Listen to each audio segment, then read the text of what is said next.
Pri uporabi Microsoft Copilota znotraj okolja Microsoft Excel lahko uporabljamo Copilot funkcionalnost tudi za pogojno oblikovanje naših podatkov.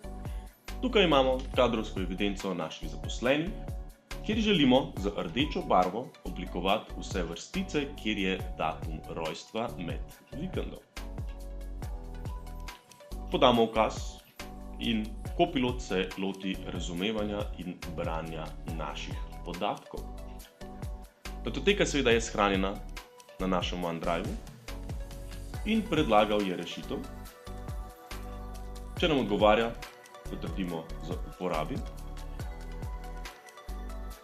In čez trenutek se bo v naši tabeli implementiralo novo pravilo pogojnega oblikovanja, ki smo ga določili z ukazom Copilot.